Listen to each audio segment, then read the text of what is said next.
4 सदस्य वार्ड सभा करते हैं, लेकिन वहां पे लोगों का इसमें यानी कि पहुंचना साफ न के बराबर रहता है। तो जान लीजिए आप अपने यहाँ के जो सबसे निचले स्तर का व्यवस्था है, कम से कम 10 मिनट जाकर के वहां पर तो यह सुनिए। इसको यहाँ पे देखें तो इस पे लिखा हुआ है एमआरपी, मैक्सिमम रिटेल प्राइस। उसके बाद कॉस्ट में यहाँ पे लिखा हुआ इंक्लूसिव ऑफ ऑल टैक्सेस। से आया था भारत में इसी प्रकार से व्यापार करने के लिए। लड़का को देखिए, यहाँ के सांसद और विधायक को देखिए कि वो कैसा है कि साधारण जो है ना आंगनबाड़ी के पास बहुत चीज खोजने का है ना, तो आंगनबाड़ी धमकी देने लगती है कि जानिए ना अगर कुछ कीजिएगा तो हम आपको जो है ना यानी कि दलित जाति से चाहे किसी निम्न स्तर के जाति वाले से जो है ना आपको केस करा करके फल लगे। तो वीडियो को जरूर लाइक कर दिया, वीडियो जितना ज्यादा से ज्यादा हो सके शेयर कीजिए, क्योंकि यह सब हम लोग के बच्चे के भविष्य की बात है, हमारे भविष्य की बात है। हेलो फ्रेंड, नमस्कार, आप सभी का बहुत बहुत स्वागत है हमारे Everest coaching centre YouTube channel में। देखिए आज का यह वीडियो बहुत ही दमदार होने जा रहा है, क्योंकि इस वीडियो में हम आपको बात करने जा रहे हैं आम जनता की परेशानी। आज तक तो हम केवल प्रतिनिधि की परेशानी पे अभी तक हम बात करते थे, लेकिन आज हम आपको बात करने जा रहे हैं आम जनता की परेशानी क्या होती है। क्योंकि इसकी सबसे बड़ी परेशानी हमारे बिहार में है ना, चाहे पूरे भारत में जो है ना सबसे बड़ी परेशानी है जो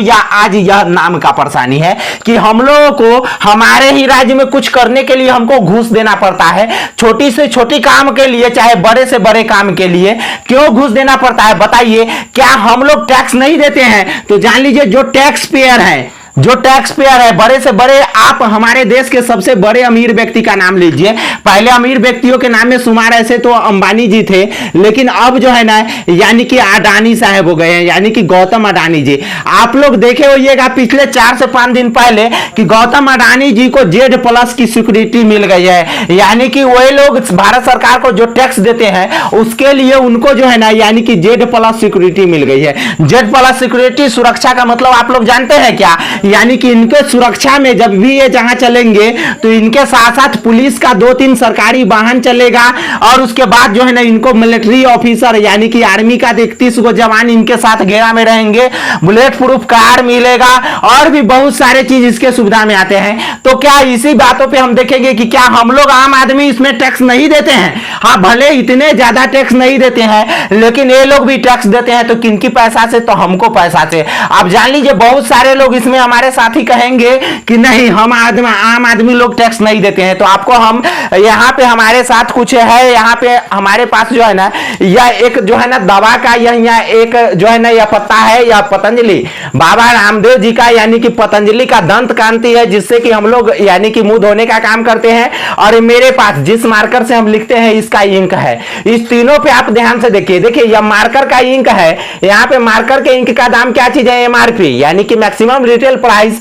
30 रुपया। उसके नीचे में लिखा हुआ है इंक्लूसिव ऑफ ऑल टैक्सेज, यानी कि जब यह मार्कर हम खरीदे तो इसका 30 रुपया जो है ना यह केवल इस मार्कर के इंक का दाम नहीं, इसमें जो है ना पूरा टैक्स जोड़ करके यह मार्कर कंपनी वाला यह इंक कंपनी जो फ्लेयर कंपनी का इंक है, यह फ्लेयर कंपनी वाला पूरा टैक्स जोड़ करके इसमें 30 रुपया हमसे लिए हैं। जान लीजिए यह टैक्स हमारे रुपया का टैक्स लेकर के और तब वह भारत सरकार को पे करते हैं। उसके बाद हम आपको बात करें कि यहाँ जो यह बाबा रामदेव के जो यह पतंजलि का जो यह दंत कांति है ना, इसको यहाँ पे देखें तो इस पे लिखा हुआ है एमआरपी मैक्सिमम रिटेल प्राइस। उसके बाद कॉस्ट में यहां पे लिखा हुआ है इंक्लूसिव ऑफ ऑल टैक्सेज, यानी कि जो भी इसका प्राइस है इसका सारा का टैक्स का भुगतान कौन किए हैं? तो जो हम खरीदे हैं तो हम किए हैं। इसमें केवल हम पतंजलि का दाम नहीं दिए हैं, इसमें हम टैक्स भी दिए हैं। और हमारे टैक्स के पैसा से जब भारत सरकार कुछ काम करता है, बिहार सरकार जब कुछ काम करता है, चाहे कोई भी राज्य सरकार जब कुछ काम करता है, तो बताइए उसमें हमको घूस क्यों लिया जाता है? हमारे पैसे से बिहार सरकार किसी भी पदाधिकारी का पेंशन देते हैं, चाहे देते हैं, चाहे बिहार सरकार के मुख्यमंत्री, चाहे प्रधानमंत्री, चाहे राष्ट्रपति, चाहे कोई भी जज साहब हमारे पैसे से टैक्स लेते हैं। जान लीजिए इस पे भी या पतंजलि रामदेव बाबा का है, इस पे भी हमको टैक्स देना पड़ रहा है। उसके बाद हम आपको बताएंगे कि जो सबसे नॉर्मल चीज है या दवाई जो आम लोगों का जो जरूरत होता है, इसमें देखिए यहाँ पे लिखा हुआ है कि एमआरपी पर स्टेट यानी कि ऑफ टैबलेट 10 टैबलेट का दाम है 309 रुपया। और उसके बाद यहाँ पे देखिए इंक्लूसिव ऑफ ऑल टैक्सेज यानी कि 309 रुपया जो यह केवल दवाई का दाम नहीं है, यह हमारे सुरक्षा के लिए, यह हमारे देश के आर्मी के लिए, हमारे देश के पुलिस वालों के लिए, हमारे देश के घुसखोर नेता के लिए, हमारे देश के बेईमान पदाधिकारी के लिए और हमारे देश के आम जनता को सुख सुविधा देने के लिए यह सारा रुपया का टैक्स इसमें जोड़ करके तब यह दवाई का दाम 309 रुपया पड़ा है। ऐसा ही केवल दवाई का दाम ही नहीं है, जान लीजिए। और जब हमसे सारा चीज का पैसा ले लिया जाता है तब हमसे इस प्रकार का घूस क्यों लिया जाता है? यह सवाल किनको करना चाहिए? तो यह सवाल आम जनता को करना चाहिए और यह इस सब में हम सब की गलती है। जान लीजिए, हम सब के ऊपर कोई भी अत्याचार होता है तो हम लोग चुपचाप सह लेते हैं। यही में आप लोग देखते हैं कि एक भी नेता को थोड़ा सा प्रॉब्लम होता है तो जान लीजिए हम लोगों को ही भड़का करके चाहे किसी भी प्रकार करके हम लोगों को कहां उतार देता है? रोड पर। लेकिन जब इस सब चीजों से हम लोग का आम समस्या है, पूरे बिहार का समस्या, हम बिहार में रहते हैं लेकिन हम ए टू जेड लोगों का इस समस्या को हम देख रहे हैं कि इस समस्या से सभी लोग ग्रसित है। अब बताइए इसमें हम लोग किनसे खोज रहे हैं? किसी लोग से खोज नहीं रहे हैं। जो भी जिसका भी चुनाव होता है हम लोग चुपचाप वोट डाल देते हैं, जान लीजिए। और इसमें हम लोगों का सबसे आम गलतियां यह होता है कि हम लोग बोलते हैं कि बताइए हम राजनीति से कोई मतलब नहीं रखते हैं, राजनीति में जो खड़ा होगा चुपचाप उसको वोट डाल देंगे। लेकिन यह बात जान लीजिए, जब तक राजनीति को हम लोग राजनीति तंत्र को दुरुस्त नहीं करेंगे ना तब तक हम लोग का कोई भी भविष्य सुरक्षित नहीं रह सकता है। चाहे हमारे देश के युवा, हमारे बच्चों का भविष्य, चाहे हम लोग का भविष्य, चाहे जो इस प्रकार की परेशानी घूस के आता है, चाहे जो हम लोग के साथ ईमानदारी तरीके से सरकार काम नहीं करता है, ए टू जेड परेशानी हमको आता है तो यह राजनीति तंत्र से। क्योंकि आप लोग जान लीजिए यदि हम लोग अपना नेता अच्छा चुन लेंगे तो वह नेता हमको परेशानी नहीं होने देगा, जान लीजिए। और क्या आपको पता है कि जैसे जितना मन चाहे वो कंपनी हमारे भारत में राज्य कर लेता है, जान लीजिए। इसी के तहत हमारे भारत में आज से पहले 1600 लगभग 1600 ईस्वी में जो है ना एक कंपनी आया था जिस कंपनी को हम लोग बोलते हैं ईस्ट इंडिया कंपनी।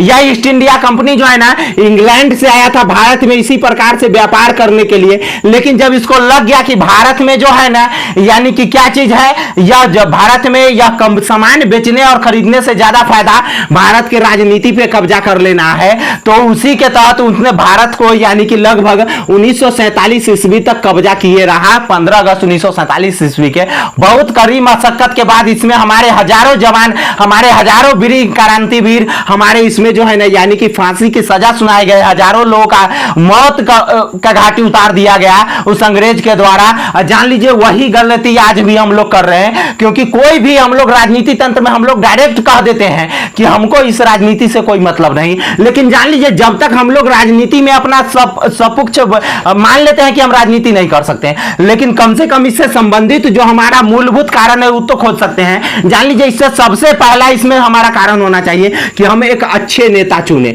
अब अच्छे नेता कैसे चुनेंगे? तो हम लोग तो किसी ना किसी पार्टी को क्या करते हैं, जाते हैं और देख लेते हैं, दल के आधार पे हम लोग वोट देते हैं। बीजेपी पार्टी का नरेंद्र मोदी अच्छा है तो बीजेपी पार्टी को हम लोग वोट देते हैं। अच्छा बताइए बीजेपी पार्टी क्या हो गया? उसका पार्टी का मेन हो गया, नरेंद्र मोदी मेन हो गए। लेकिन जो यहां से मेरा सांसद जी खड़ा होंगे, जो विधायक जी खड़ा होंगे, उनसे ना हमारा काम है। तो हम लोग बीजेपी के विधायक को बीजेपी पार्टी के नाम पर नहीं वोट दे करके जिस दिन से हम लोग यहाँ के सांसद और विधायक के नाम पर हम वोट देना स्टार्ट कर देंगे ना, व्यक्ति की अच्छाई पे जब हम वोट देना स्टार्ट कर देंगे ना, जान लीजिए उसी दिन हम लोग का यह समस्या से निजात पा लेंगे। क्योंकि कोई भी समस्या होगा तो हम ये नहीं कि बीजेपी के ऊंचे दल के चाहे बीजेपी के नरेंद्र मोदी से इस बातों को सवाल करेंगे, हम किनसे सवाल करेंगे? सांसद से और विधायक से।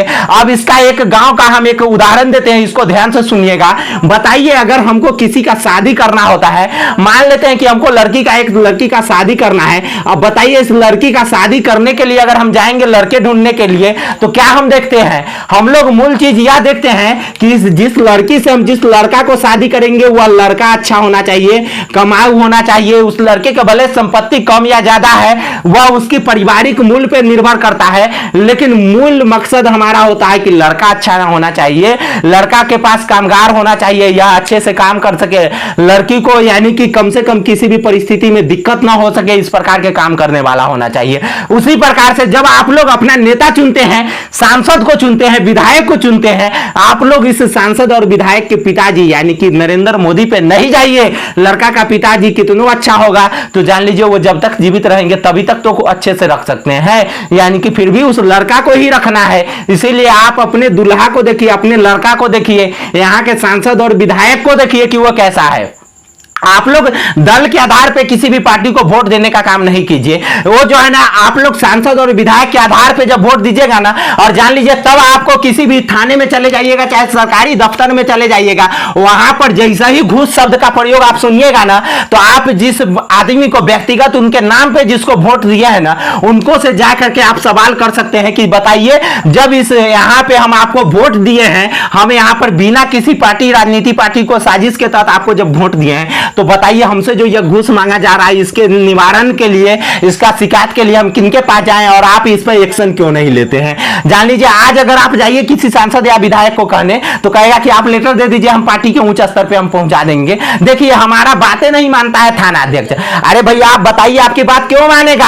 आप कितने जनते को साथ लेकर के चलते, क्योंकि आपको तो जनता जो है ना, आपको वोट नहीं दी है, वह पार्टी को वोट दी है, चाहे बीजेपी हो, चाहे आरजेडी हो, चाहे जेडीयू हो, किसी भी पार्टी को वोट दिए हैं लोग जो है ना, या आपको वोट नहीं दिए हैं। जान लीजिए आप दल को नहीं वोट दीजिए, आप व्यक्ति विशेष पे बात कीजिए, और उसके बाद जो है ना, या सबसे निचले स्तर के व्यवस्था को सबसे पहले ठीक कीजिए। जो सबसे पहले आप निचले स्तर में जहां भी वार्ड सदस्य, यानी कि जो हमको तो वार्ड सदस्य से ज्यादा परिचित है, और हम वीडियो भी बनाते हैं तो वार्ड सदस्य से रिलेटेड, पंचायत संबंधी रिलेटेड। जान लीजिए जहां भी वार्ड सदस्य सबसे पहले ग्राम सभा या वार्ड सभा नहीं करते हैं ना, यानी कि सबसे पहले आप लोग कहिए कि आप लोग वार्ड सभा क्यों नहीं करते हैं। लेकिन जहां भी हम यह देखें कि लगभग जगह वार्ड सदस्य वार्ड सभा करते हैं, लेकिन वहां पे लोगों का इसमें यानी कि पहुंचना साफ न के बराबर रहता है। तो जान लीजिए आप अपने यहाँ के जो सबसे निचले स्तर का व्यवस्था है, कम से कम 10 मिनट जा करके वहां पर तो यह सुनिए कि वार्ड सभा में क्या क्या आपको अधिकार दिया गया है,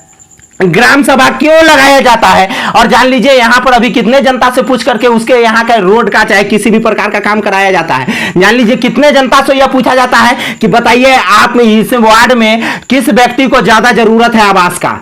कितने लोगों से पूछा जाता है, 7 लोगों से नहीं पूछा जाता है। क्यों? क्योंकि हम लोग अच्छे व्यक्ति का चुनाव ही नहीं कर पाते हैं, और जो लोग कुछ अच्छे आ जाते हैं चुन करके, जो लोग कुछ काम करने का मनसा रखते हैं ना, उनको हम लोग साथ नहीं देते हैं। क्योंकि ज्यादातर टाइम हम क्या चीज किए हुए हैं, हम लोग ठगी का शिकार हो गए हुए हैं, और यह ठगी का शिकार हुए हैं ना तो किसी दूसरे के लिए नहीं, हम अपनी बदौलत, हम अपनी गलती से हुए हैं। और उसकी सजा जो है ना, कुछ अच्छे लोग हैं उनको भी भुगतना पड़ता है, और कुछ अच्छे प्रतिनिधि हैं उनको भी भुगतना पड़ता है, कुछ लोगों की गलती की वजह से। आज जान लीजिए कोई प्रतिनिधि को कैसे चुनिएगा आप। जान लीजिए सबसे पहले आपको जो है ना, सबसे निचले स्तर की प्रतिनिधि स्तर को ठीक कीजिए। सबसे निचले स्तर से आप लोगों को जो है ना पहले ठीक करना पड़ेगा। जान लीजिए वार्ड सदस्य, इसको जो है ना अगर कोई काम नहीं कर पाते हैं तो इनसे कभी प्रश्न पूछ करके देखें, इनके साथ 1000 समस्या लोग उत्पन्न करा देते हैं। बहुत सारे ऐसे वार्ड सदस्यों को देखे हैं कि साधारण जो है ना आंगनबाड़ी के पास बहुत चीज खोजने का है ना, तो आंगनबाड़ी धमकी देने लगती है कि जानिए ना अगर कुछ कीजिएगा तो हम आपको जो है ना, यानी कि दलित जाति से चाहे किसी निम्न स्तर के जाति वाले से जो है ना आपको केस करा करके फंसा देंगे। क्योंकि इनको पैसा मिलता है, वेतन मिलता है 10,000 के महीना, और इस पैसे के बदौलत कहती है कि वार्ड सदस्य को केस करा करके और झूठ मूठ के केस में फंसा देंगे, झेलते रह जाइएगा। क्यों? क्योंकि जनता इनको साथ नहीं देता है, जो अच्छे वार्ड सदस्य। अब बताइए आंगनबाड़ी में जो है ना ये लोग खोजने क्यों जाते हैं, एक अच्छे यानी कि उनके यहाँ पे अच्छे से बच्चों की पढ़ाई हो सके, जो बच्चे को खाने के लिए जो पैसा आता है वो बच्चे को मिल सके। वो आंगनबाड़ी जो है ना, एक आंगनबाड़ी को जो है ना महीने का 30,000 40,000 रुपया बचत कर लेती है। बताइए जो साधारण आदमी भर दिन मेहनत करके, पूरे भर दिन अपने खेत में यानी कि पूरे धूप में कोदारी चला करके, खेत काम करके, और कितनी मेहनत से काम करते हैं, तो महीना का 30,000 40,000 रुपया नहीं कमा पाते हैं। और आंगनबाड़ी बैठल बैठल जो है ना 30,000 40,000 रुपया के महीना कमाती है। क्या चीज करके? तो हम लोग का हक मार करके। अब बताइए अगर वार्ड सदस्य का हम लोग साथ देंगे, अगर कोई स्कूल में जाते हैं लोग यानी कि जांची करने, चेकिंग करने, तो वहां पे आप लोग भी जाइए, इनका साथ दीजिए। आंगनबाड़ी में भी आप लोग अपना वहां पे जाकर आंगनबाड़ी से सवाल कीजिए। आप लोग वहां पे सारा सवाल करने का हक है कि बताइए कितने बच्चों के लिए क्या चीज आया हुआ है, कितने बच्चा प्रेजेंट हुए हैं और कितने बच्चे का आप हाजिरी बनाए हैं। गलत सलत हाजिरी बना करके एको दिन सेंटर नहीं खोलेगा और गलत सलत हाजिरी बना करके पेश कर देगा, उसी में पैसा उठा लेता है। इससे जो आप लोग सीख आइए, अगर अब भी नहीं आते हैं ना तो जान लीजिए यह जो है ना 1600 ईस्वी में जब ईस्ट इंडिया कंपनी हमारे यहाँ जो व्यापार करने आया था, वो जब राज करने लगा, और उसको राज करने के चक्कर में हमारे भारत के जो है ना हजारों लाखों सैनिक मारे गए, हजारों लाखों लोग तबाह हो गए, और 1947 तक ये हमारे देश पर कब्जा किया गया ना, तो जान लीजिए कि बिना यही राजनीति का बुरा तंत्र होगा ना, ऐसा कभी आएगा तो हम लोगों के ऊपर में राज करने लगेगा और हम लोग फिर राजतंत्रिक यानी कि में हम लोग चले आएंगे, लोकतंत्र हमारे देश का खत्म हो जाएगा। तो जान लीजिए लोकतंत्र को हमको जीवित रखने के लिए हमको रोड पर लोहिया, महान समाजवादी नेता लोहिया कहे हैं कि जिस दिन हम लोग अपना हक और अधिकार के लिए लड़ना कम कर देंगे ना, उसी दिन से यह सदन है, सड़क जो है ना, जान लीजिए यह सदन में कुत्ते आवारा घूमेंगे। और उनका एक और कहना था कि जिस दिन हम अपना संघर्ष को कम कर दिए, अगर जिस दिन हम अपने लड़ाई के लिए लड़ना बंद कर दिए उस दिन यह सदन में कोई यानी कि नाम मात्र का कुछ नहीं बच जाएगा। जान लीजिए हम लोग अपना हक के लिए लड़ना पड़ेगा, अब इस राजनीति के तंत्र से लड़ना पड़ेगा। जब तक इस चीजों को हम लोग बर्दाश्त करते जाएंगे यह हमारे ऊपर हावी होते चला जाएगा। इसीलिए इस सब चीजों से बचने के लिए है ना, हमको यानी कि ज्यादा से ज्यादा क्या चीज करना है, हमको राजनीति तंत्र पे भी हमको ध्यान देना है ताकि हमारे बच्चे को सुरक्षित भविष्य हो सके। जान लीजिए अगर कितना अच्छा हम लोग काम कर लिए, कितना ज्यादा पढ़ लिख लिया, लेकिन जो है ना सरकार यदि अच्छा राजनीति तंत्र को हम नहीं चुने, कितना भी ज्यादा हमारे बाल बच्चे पढ़ ले, अगर राजनीति तंत्र मेरा सुरक्षित नहीं है, अगर हम जो जिस सरकार को चुने हैं वह सरकार मेरा अच्छा नहीं है, तो बताइए उस बच्चे का भविष्य बर्बाद हो जाएगा। कैसे कि अगर सरकार अगर कोई भी चीजों का वैकेंसी नहीं निकालेगा तो बताइए उस बच्चे क्या करेंगे, वह बच्चे तो बेरोजगार ही घूमेंगे। और हमारे देश का प्रधानमंत्री के कहने के मुताबिक वह बच्चे तो जो है ना यानी कि पकौड़ा तलने का ही काम करेंगे, पकौड़ा बेचने का ही काम करेंगे। इसीलिए हमको राजनीति के तंत्र में कम से कम अच्छी चीजों को देखना चाहिए। हम लोग को दल को छोड़ दे, अब दल जो है व्यक्ति विशेष पे अब हम लोग चुनाव करें, क्योंकि जिस प्रकार हम लोग व्यक्ति विशेष जब जाते हैं यानी कि ये सब चीजों में, तो हमको व्यक्ति विशेष करना चाहिए। धन्यवाद। हमारे द्वारा दी गई जानकारी अगर अच्छा लगे तो वीडियो को जरूर लाइक कर दीजिएगा, वीडियो जितना ज्यादा से ज्यादा हो सके शेयर कीजिए, क्योंकि यह सब हम लोग के बच्चे के भविष्य की बात है, हमारे भविष्य की बात है। हम लोग के साथ ये हो रही यानी कि क्या चीज हम लोग के साथ यह जो हो रही घटना है इससे संबंधित है, इसीलिए यह वीडियो जितना ज्यादा से ज्यादा शेयर कर दीजिए, अच्छा रहेगा।